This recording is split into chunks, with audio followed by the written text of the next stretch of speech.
Good morning. As you can see, I'm in a hotel room in Orlando, Florida at the Omni Hotel and Champions Gate at the Money Show Conference, where I've been here since yesterday and I'll be here till tomorrow. I'm presenting at 8:45 tomorrow morning and then again at 1 o'clock in the afternoon with many of the people you know. But let's get on to it, right? Today is the beginning of a new week. It is Halloween. Happy Halloween, everybody. But there's a lot going on. So what is it that we need to know? Well, last week was a great week, right? Which stocks ended on a high note. Will we see follow through this week? Apple was up and Amazon gets beaten up. And did investors overreact?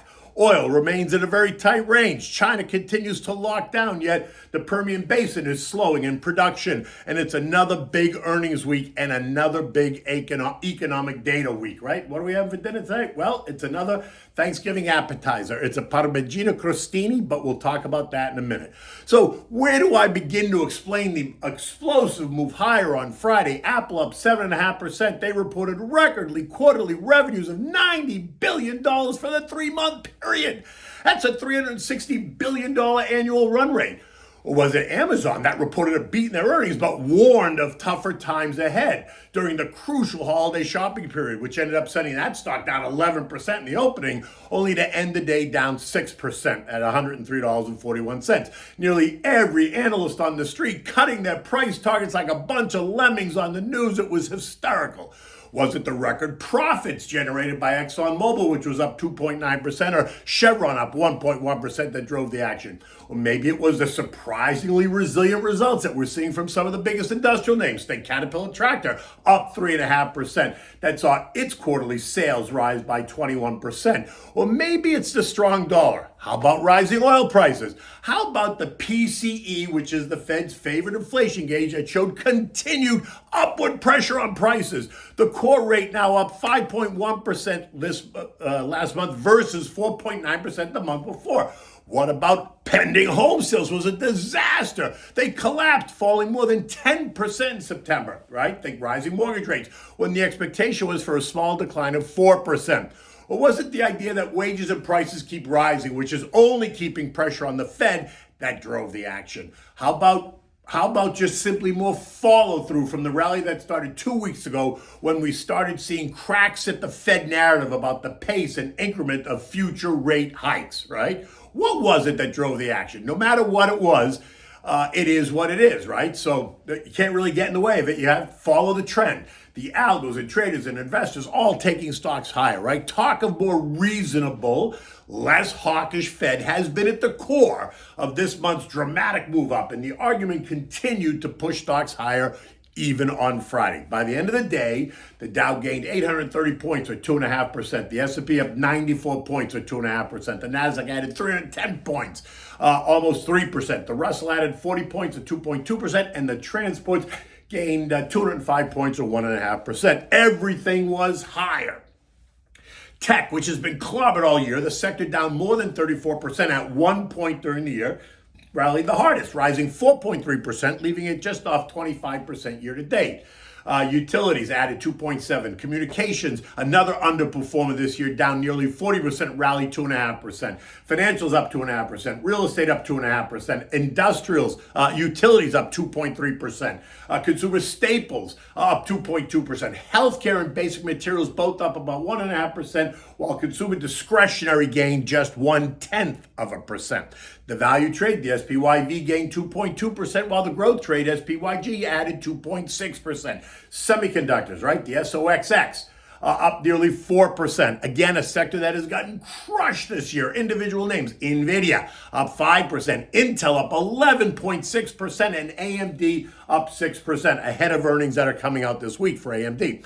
Disruptive tech, the ARKK Cathie Woods ETF, added 2.7%. And as you might expect, the contra trades all ended the day lower, right? Because they get you short the market. The DOG was down 2.5%. SH was down 2.3%. The PSQ down 3%. The VIX continues to come under pressure, falling 6% to end the day at 25.75, suggesting less fear.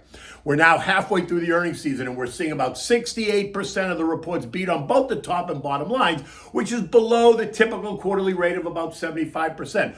Earnings are growing at about 2.2% according to FactSet, which isn't that encouraging and represents the slowest growth rate since the height of the pandemic in 2020. The bond market continues to invert across the spectrum, with the 2-year yielding 4.48%, the 5-year yielding 4.25%, and the 10-year yielding just over 4%. Oil remains in a very, very tight range, 85 to 89. That seems to be where it is as investors ponder the next move. This morning, oil is trading down 40 cents to 87.53 after China once again warns of more shutdowns to come. I mean, it's exhausting, right? Think their zero COVID policy, which, by the way, Gigi, ain't working, continues to drive the demand destruction story, attempting to push prices lower. On the other hand, where the productivity in the Permian Basin, the world's largest shale oil field, is slowing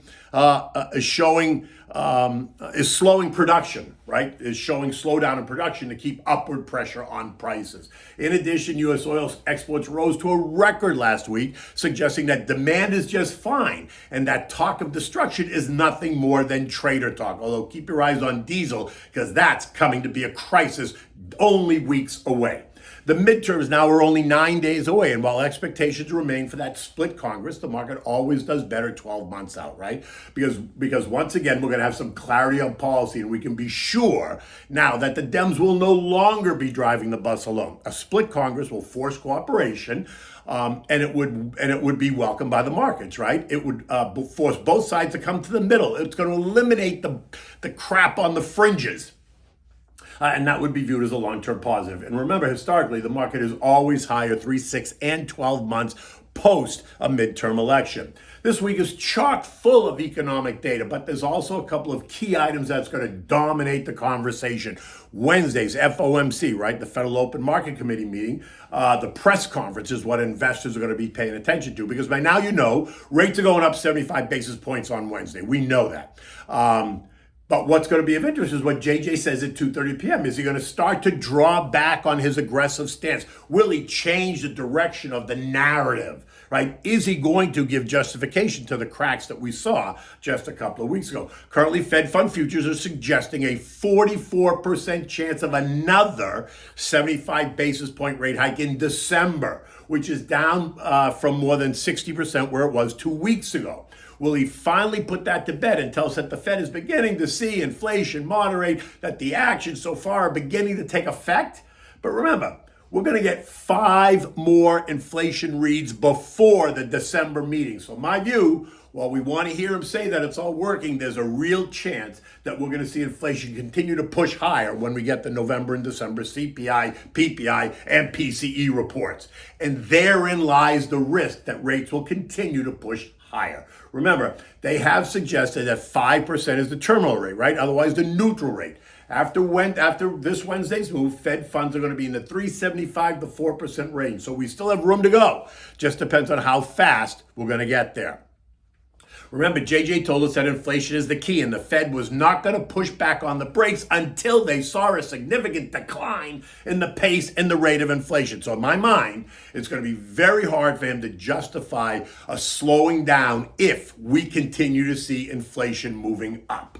In addition, Friday is going to bring us the all-important non-farm payroll report, right? It's expected to show a restoration of 190,000 jobs, right? Unemployment is going to be 3.6%, up slightly over last month. Average hourly earnings of up 0.3% month over month, and up 4.7% year over year, both lower versus last month, which would suggest less pressure on wages, right? Not so sure. Let's see what the data tells us. U.S. futures this morning are under pressure. Dow futures were down 150, S&Ps were down 25, the Nasdaq down 80, and the Russell's off by 8 points. It's the last day of the month, so we can expect some month-end reallocation, profit-taking, window dressing. It's another big week for earnings that include Uber and Pfizer, AMD, PayPal, SoFi, Eli Lilly, Newmont Mining, Mondelez, Clorox, Prudential, Chesapeake, and McKesson, to name just a few. European stocks this morning are mixed. France and Spain both a bit lower, while the UK, Germany, Italy, and the Euro stocks are all just a bit higher. Investors there continue to react to the ECB rate decision last week that saw them raise rates by 75 basis points. The Bank of England is expected to do the same this Thursday. They got some bad news this morning, right? Consumer prices continue to rise to a record rate in October, up 10.7%, while economic growth slows considerably, right? They too are in the middle of another busy earnings season, a week, like we all are, and they await the latest Fed decision. On Friday, the S&P closed at 3901, up 94 points. The path of least resistance was to the upside last week. Let's see if that holds true again this week. I'm still waiting for Goldman to leak what JJ and the Fed are thinking, right? So maybe think later tonight or tomorrow. So sit tight. Friday's close left us pushing up against the trend line resistance at 3903. And this morning it feels like it wants to digest and push higher. It wants to digest the push higher from last week, and it would not be surprising to see it back off just a little bit. But unless the data is much different than what we expect, I think any pullback will be met with reasonable demand. While I thought we would retest the October lows of 34.90, if the data suggests a slower cooling and JJ can convince the markets that he can actually navigate a soft landing, which I don't think is going to happen, then I suspect we do not test it again. But that's a big ask, considering I don't see how he's going to pull that off, right? Do you?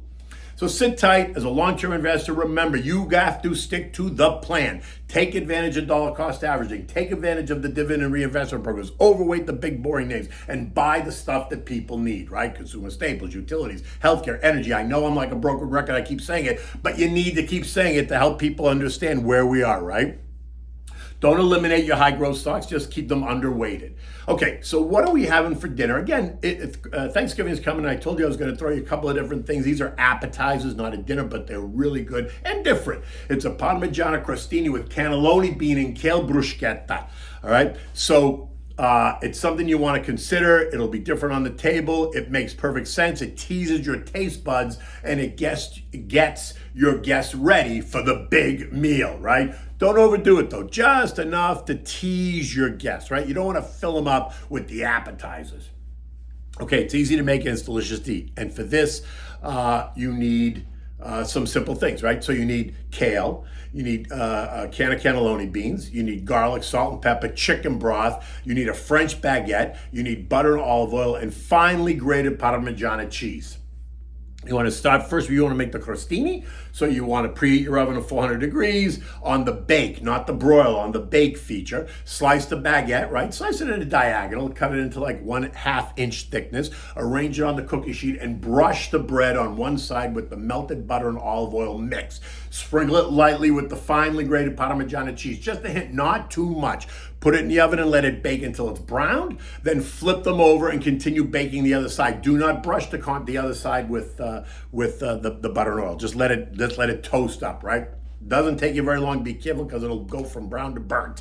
Remove and set those aside. Now, for the bean bruschetta, you want to cut out the ribs of the kale leaves and then rough chop the leaves. In a large saute pan, you want to add some olive oil and some thinly sliced garlic. You want to saute that for 3 or 4 minutes. Now add the kale leaves. Cook that for another 2 or 3 minutes. Reduce the heat to low and now add some chicken broth, maybe 1/4 cup to 1/2 cup, depending on how much you're making. Don't make it soupy. You want to cook it for about 5 more minutes more, right? Now you're going to add the cannelloni beans, which you've drained and rinsed, right? Make sure you've drained them and rinsed them. Mix that in with the kale, let it cook for another 5 minutes or so, because you really want the beans to warm up. Then you're going to gently smash some of the beans to kind of hold it together, not all of them. Season it with salt and pepper, taste it, make sure it's good, let it cool for 10 minutes. Now, after that, you're going to spoon the kale and bean bruschetta over each Parmigiana Crostini and arrange it on a platter and serve it immediately. It's a nice change from the usual tomato bruschetta that most people make. And anyway, it's colorful, it presents beautifully, and it'll be a big hit, I'm sure. Trust me on that, it'll be a big hit. Look, the day's getting started. I gotta get downstairs to the conference. In any event, till tomorrow, take good care.